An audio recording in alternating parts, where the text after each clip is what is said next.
ફોક્સોનોમી versus taxonomy. ફોક્સોનોમીની વ્યાખ્યા જોઈએ તો રિસોર્સને યુઝર્સ પોતાના શબ્દોથી વર્ગીકૃત કરે છે.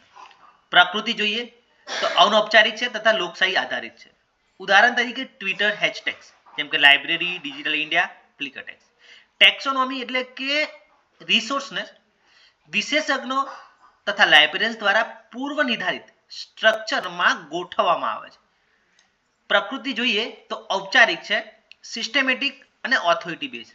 ઉદાહરણ તરીકે જોઈએ તો ડીડીસી, એલસીસી અને યુડીસી. તુલનાત્મક ચાર્ટમાં જોઈએ તો ફોક્સોનોમીનો મતલબ છે યુઝર જનરેટેડ ટેગિંગ સિસ્ટમ અને ટેક્સોનોમી એટલે કે systematic authority base classification system.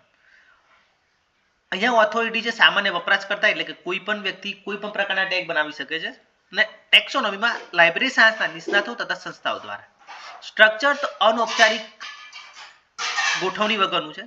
અહીંયા ઔપચારિક અને હાયરાર્કિકલ હોય છે. વોકાબ્યુલરી કંટ્રોલમાં નથી, અહીંયા કડક નિયંત્રણ હેઠળ છે. કન્સિસ્ટન્સી જોઈએ તો ઓછી અને ગૂંચવણ શક્ય છે. અહીંયા એકરૂપતા જળવાય છે. ફ્લેક્સિબિલિટીમાં ખૂબ જ ફ્લેક્સિબલ છે, નવા શબ્દો તરત જ ઇમ્પ્લિમેન્ટ કરી શકાય છે. અહીંયા ઓછી ફ્લેક્સિબિલિટી છે અને ફ્લેક્સિબિલિટી જોઈતી હોય તો ઓથોરિટીની મંજૂરી પછી જ શક્ય છે. ટ્રેન્ડ કેપ્ચરિંગ તો તરત જ નવા ટ્રેન્ડ એડ થઈ શકે છે. અહીંયા ધીમું ઓપરેટ છે. ઉપયોગિતા વિશે જોઈએ તો સિમ્પલ અને યુઝર ફ્રેન્ડલી છે. આ જટિલ છે અને ટ્રેનિંગની જરૂરિયાત કમ્પલસરી છે.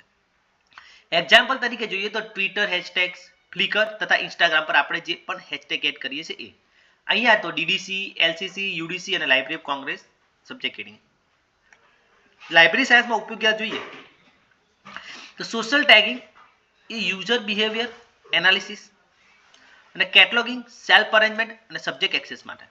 નિષ્કર્ષ તો ફોક્સોનોમી એ વપરાશકર્તા આધારિત છે, સિમ્પલ અને ફ્લેક્સિબલ છે પરંતુ કન્સિસ્ટન્સીનો અભાવ રહે છે. ટેક્સોનોમીમાં ઓથોરિટી આધારિત છે, સિસ્ટેમેટિક અને વિશ્વસનીય પરંતુ કઠોર અને ધીમું અપડેટ થાય છે. લાઇબ્રેરી સાયન્સમાં બંનેનું સ્થાન જુદું છે. ફોક્સોનોમી એ યુઝર એન્ગેજમેન્ટ અને સોશિયલ ડિસ્કવરી માટે છે, જ્યારે ટેક્સોનોમી એ ઓથોરિટેટિવ, ઓર્ગેનાઇઝેશન અને રિટ્રાઈવલ માટે.